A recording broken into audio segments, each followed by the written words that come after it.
Hi friends, நம்ம morning பிரேக்ஃபாஸ்ட்டுக்கு எப்பயுமே அரிசி மாவில் இட்லி தோசை செய்வோம். இன்றைக்கி நான் வித்தியாசமான முறையில் அதே சமயம் ரொம்ப ஹெல்த்தியாக ஒரு ரெசிபி செய்ய போகிறேங்க. இதுக்கு நான் கருப்பு கவுனி அரிசி 1 கப் எடுக்கிறேங்க. இது ஒரு 150 கிராம் அளவுக்கு இருக்கும். இது காலையில் டிஃபனுக்கு நைட் டிஃபனுக்கு 2 டைமுக்குமே நம்ம செஞ்சுக்கலாங்க.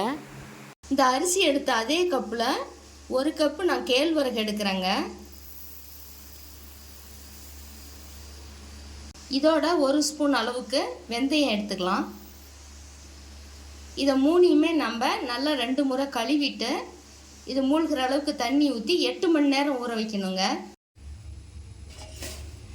கேழ்வரகு, கருப்பு கவுனி அரிசி, வெந்தயம்லாம் ஊற வச்சு 6 மணி நேரம் ஆகுதுங்க. பாருங்கள், இந்த அளவுக்கு ஊறி வந்திருக்கு. இன்னும் இது 2 மணி நேரம் ஊறணும். இப்போ இதுக்கு கொஞ்சம் உளுத்தம்பருப்பு ஊற வச்சுக்கலாம். இப்போ இதோட சேர்த்துக்கலாம். 2 கைப்பிடி அளவுக்கு உளுந்து எடுத்துக்கலாம்.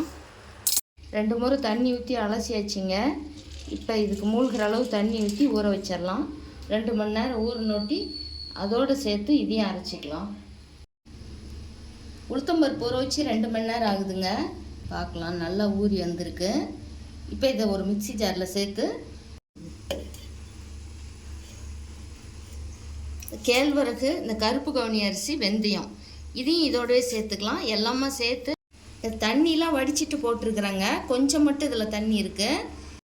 நம்ம நல்லா நைஸாக அரைச்சி எடுத்துக்கலாம். இதிலேருந்து வடித்த தண்ணியவே தேவைப்பட்டால் கொஞ்சம் கொஞ்சமாக ஊற்றி அரைச்சிக்கலாம். அரைச்சாச்சிங்க. பாருங்க, நல்லா இந்த மாதிரி நம்ம இட்லி ஊற்றுறதுக்கு எப்படி அரைப்போமோ அது மாதிரி அரைச்சாச்சு. நான் வடித்து வச்ச தண்ணி எல்லாம் இதுக்கு ஊற்றி அரைச்சிட்டேன். கரெக்டாக இருந்தது. இப்போ இதை ஒரு பாத்திரத்துக்கு மாற்றிக்கலாம்.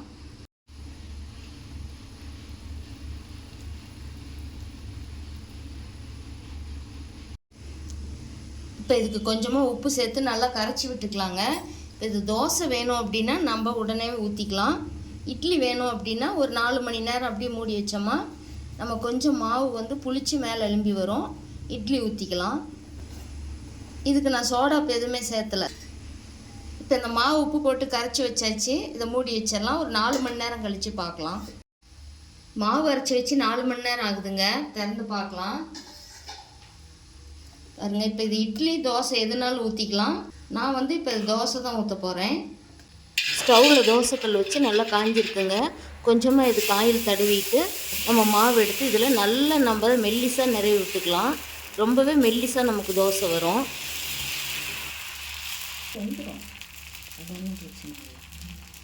மூடி வச்சிடலாம். 1 நிமிஷம் வேகட்டும். 1 நிமிஷம் கழித்து கொஞ்சமாக சுற்றியுமே ஆயில் விட்டுக்கலாம். விட்டு திரும்ப 1 நிமிஷம் மூடி வைக்கலாம். இது கொஞ்சம் லேட்டாக தாங்க வேகும். அடுப்பை சன்னமாக வச்சுக்கணும். பாருங்கள், இப்போ ஒரு சைடு நல்லா வெந்துருச்சு.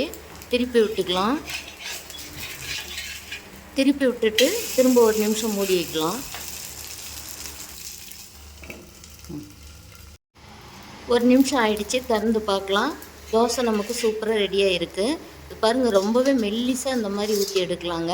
இது சாப்பிடவும் ரொம்ப டேஸ்ட்டாக இருக்கும். இதுக்கு எந்த சைட் டிஷ் வேணாலும் செஞ்சுக்கலாம். எல்லாத்துக்குமே நல்லாயிருக்கும். சட்னி செய்யலாம், பருப்பு சாம்பார் செய்யலாம், கார சட்னி, நம்ம குருமா அந்த மாதிரி செஞ்சுக்கலாம். நான் இதுக்கு பருப்பு சாம்பார் செஞ்சுருக்கேங்க. இதே போலவே நீங்களும் ட்ரை பண்ணி பாருங்கள். இந்த வீடியோ பிடிச்சிருந்தால் லைக் பண்ணி ஷேர் பண்ணுங்கள், சப்ஸ்கிரைப் பண்ணுங்கள். தேங்க்யூ.